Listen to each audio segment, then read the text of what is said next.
Kamusta ang anak ko? Tanong sa akin ng boss ko nang sinagot ko ang tawag nito. Okay naman siya boss, kakaalis lang niya dito sa bahay.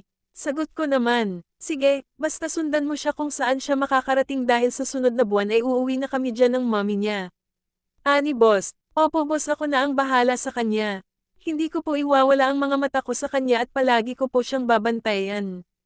Tugon ko, mabuti naman ay ho, malaki ang tiwala ko sa iyo kaya ikaw ang kinuha kong maghanap at magbabantay sa kanya habang wala kami. Oo nga pala, paano mo pala siya nahanap ay ho?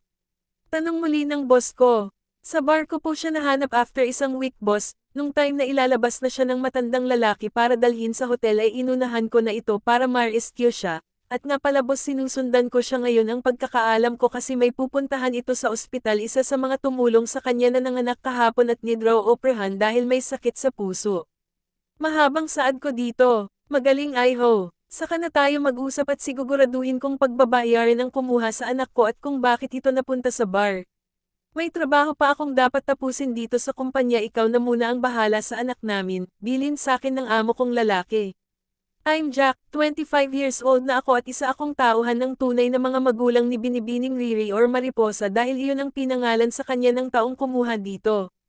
Yes, hindi nito tunay na ina si Aling Minerva na siyang kinikilala niyang ina dahil si Minerva ay isa lamang yaya noon ni Mariposa nung bata pa siya. Nagkaroon ng sunog sa bahay nila Mariposa noong 1 year old pa lamang ito. Ayon sa kwento ng boss ko ay hindi na raw nila nakita ang anak nilang si Miss Riri at ang pagkaalam raw nila ay kasama ito sa nasunog. Pero dahil sa video niyang nag-viral noong nakaraang mga buwan ay nabuhayan raw ng loob ang boss ko dahil sa balat ni Miss Riri sa likod nito na palatandaan nila sa kanilang anak. Kaya nila ako pinadala dito nung nakaraang buwan para hanapin ang anak nila. Matagal kong nahanap ito dahil hindi na ito nakatira sa dating bahay nila. May nagsabi sa akin na lumipat na raw ito sa bahay ng kinakasama ng kinikilala niyang ina sa bahay ni Anton, ang stepfather niya kuno. Kinunan ko ng picture si Aling Minerva at Senador and iyon sa amo ko. Napatunayan na ito nga ang dating yaya ni Mariposa. Hindi ko muna sasabihin kay Mariposa or Riri ang tunay niyang pagkatao dahil gusto ng amo ko na sila ang mismong magsabi dito.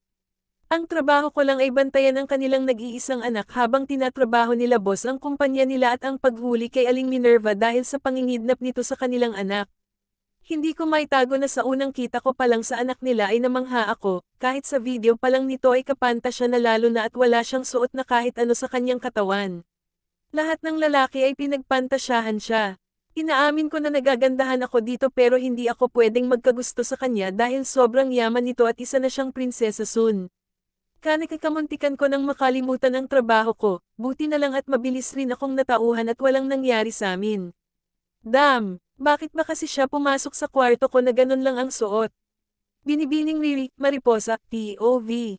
Nakarating na ako sa ospital at daladala ko na ang perang pambayad sa pang-opera ni Ate Regine. May dala na rin akong gamit na pamalit niya at pamalit ni baby. Nabalitaan ko na babae raw ang anak ni ate. Kinausap agad ako ng doktor tungkol sa pag-opera nila kay Ate Regine. Sinabi nito na ngayong araw daw nila agad ooperahan si ate at aabutin raw sila ng 4 na oras sa pag-opera dito. Mabuti na lang at merong donor si ate kaya hindi na kami nahirapan. Nilagay na nila si ate sa operating room at ako naman ay naghihintay doon sa kwarto kong. Saan siya nakahiga kanina? Kasama ko ngayon ang anak ni ate na binigay sa akin ng nurse. Ako raw muna ang magbabantay at magpadidi dito, malamang pangaraw ay araw-araw ko itong gagawin dahil nga bagong opera daw nun si ate at hindi pa pwedeng magbuhat or magpagod. Napaisip ko rin kung saan ako kukuha ng pera kung sakaling maubos ang perang ibinigay sa akin ng lalaki.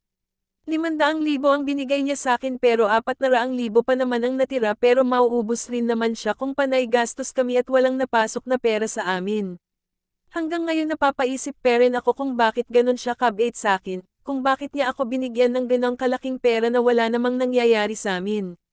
Pero bahala na, magpasalamat na lang ako dahil mabait ang tao. Napalingon ako sa baby dahil bigla itong umiyak, mabuti na lang at sanay ako sa bata dahil nung kasama ko pa si mama sa bahay ay palagi akong nasa kapitbahay namin para alagaan ang anak nito, nakukutan kasi ako sa batang iyon kaya nasanay na ako nakargahin at paid din. Minsan ako pa ang nagpapalit ng diaper kapag busy ang nanay. Gutom na ba ang baby angel namin? Sandali baby ha, tayo timpla lang ng gatas si tita mo. Kausap ko kay baby angel. Pero umiiyak pa rin ito kaya minadali ko na ang pagtimpla ng gatas, siniguro ko muna na sakto lang ang lamig at init ng tubig na hindi naman mapaso si Baby Angel. Maya-maya pa ay binuhat ko na siya at pinadidi. Gutom na talaga siya. Ang cute ni Baby Angel, mukhang kano ang tatay niya dahil sa kanyang itsura. Sobrang puti, matangos ang ilong at may dimple, ang cute talaga. Muling nakatulog si Angel, kaya pinadighay ko muna siya bago ibinaba sa kama nang sa ganon mahimbing pa ang tulog niya. Umupo ako sa isang tabi at nagbukas ng sapi ko nang may kumatok na isang nurse. Ma'am Mariposa, tawag nito sa akin. Yes po, nakangiting sagot ko. May nagpapabigay po sa inyo. Sagot niya, ha, sino raw? Pagkatanong ko noon ay binuksan ng nurse ang pinto, dahilan para tumambad mula sa likuran niya ang nagsabing nagpabigay raw sa akin. Isang lalaki at nakashade pa. Tinanggal nito ang shade at kumaway sa akin. Nagulat ako dahil ang lalaking nasa likuran ng nurse ay ang lalaking nagbigay sa akin ng 500,000. Maiwan ko na kayo ma'am, sir. Palam nag-nurse, samantalang ako hindi makagalaw sa gulat. Anong ginagawa ng lalaking ta dito? At paano niya nalaman na nandito ako? Sinusundan niya ba ako? Nandito ngayon sa kwarto ng ospital ang lalaki kung saan kasama namin si Baby Angel. Kaming tatlo lang ang naiwan dito mula nang umalis ang nurse na naghatid sa akin ng pasalubong at ng bisitang sinasabi niya. Walang nagsasalita isa man sa amin at kapwa nagpakiramdaman lamang. Maging ako ay hindi ko magawang makakilos ng maayos dahil nararamdaman ko na parang nakatingin ito sa bawat kilos ko. Hindi ko na nakayanan pa ang katahimikan kung kaya't binasag ko na ito sa kakukinapalan ng mukha ko na kausapin ito. Ano po pala ang ginagawa niyo dito? At bakit nalaman niyo na andito ako? Sinusundan mo ba ako? Sunod-sunod na tanong ko sa lalaki. Tiningnan niya ulit ako ng malamig at wala atang balak magsalita. Hello mister, kinakausap kita. Pangungulit ko dito. Tumayo siya at lumapit sa Baby Angel ni Ate Regine imbes na kausapin ako. Ang cute ng baby. Aniya. Cute talaga siya, mana sa mommy. Sagot ko na tila nakalimutan ko na naiinis ako sa kausap. Kamusta naman dito? Sabi kasi ng nurse inoperahan raw ang mommy ni baby. Kamusta ang pera, kasya ba ang binigay ko sa'yo? Anito sa'kin? Nagulat ako sa sinabi niya, baka kasi sisingilan niya ako kapag nakalabas na si Ate Regine. Oo, okay naman. Salamat nga pala sa perang binigay mo. Sambit ko at diniinan ang salitang bigay. Hindi bigay iyon, may kapalit yon. Seryosong wika niya. Napangiwi ako dahil tama ang hinala ko na gagamitin rin ako nito. Anong kapalit ang gusto mo? Wika ko. Maging kaibigan ko, palagi mong kasama kung saan ka at higit sa lahat bawal ka nang bumalik sa bar dahil sagot ko na lahat ng needs nyo basta sundin mo lang ang gusto ko. Pahayag nito. Nagulat ako dahil sa mga sinabi niya, bakit niya ginagawa ito gayong hindi naman kami close at hindi namin kilala ang isa't isa. Di, bakit mo ginagawa ta? Hindi naman tayo magkakilala para gawin sakin ta. Tanong ko dito, wag mo nang itanong pwede. Kung ayaw mong tanggapin ang tulong ko ay fine, bayaran mo ang kalahating milyon na binigay ko sa'yo sa loob lamang ng 24 oras. Mauturidad na utos nito sakin. G, grabe din naman mabiro, nagtatanong lang eh. Oo, natatanggapin ko na. Biglang sabi ko dahil baka totohanin niya talagang singilin ako eh wala naman akong pambayad sa kanya. Saan ako kukuha ng kalahating milyon sa loob ng 24 na oras ever? Napansin ko na simpleng ngumiti ang lalaki, akala niya siguro di ko nakita pero clown ay naging seryoso ulit ito. Nalaman kong Jack pala ang pangalan niya. Nakauwi na kami sa bahay ni Ate Regine makalipas ang 1 linggong pananatili sa ospital. Kasama rin namin palagi si Jack, pinipilit nga kami nito na lumipat na roon sa malaking bahay para raw may kasama kami ni Ate.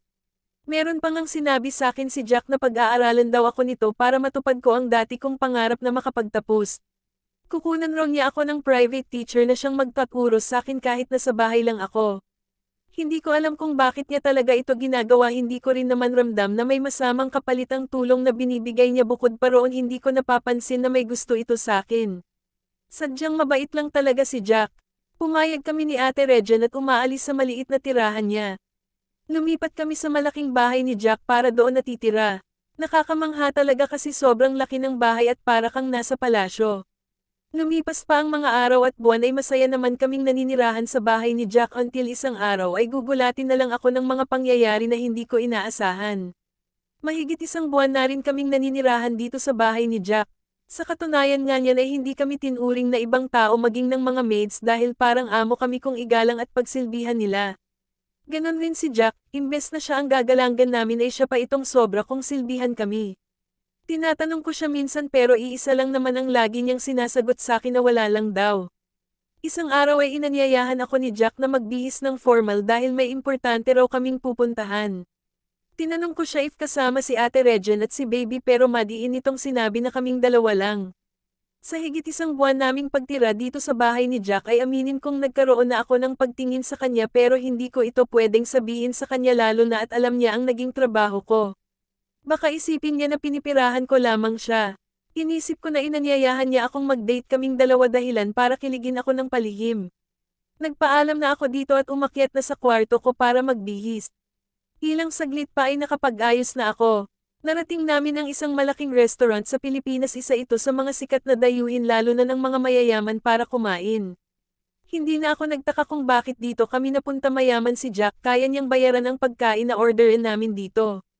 Kinilig talaga ako ng husto dahil para akong special sa kanya na dito dinala sa mamahaling restaurant. Inaya na niya ako papasok ng restaurant, ay nalalayan niya pa ako dahilan para kumapit ako sa kanyang bisig. Pumasok kami sa loob, huminto kami sa paglalakad dahil tila may hinahanap si Jack. Hanggang isang tao ang tumawag sa pangalan ni Jack. Jack, ay ho, andito kami, anang boses ng may edad na lalaki.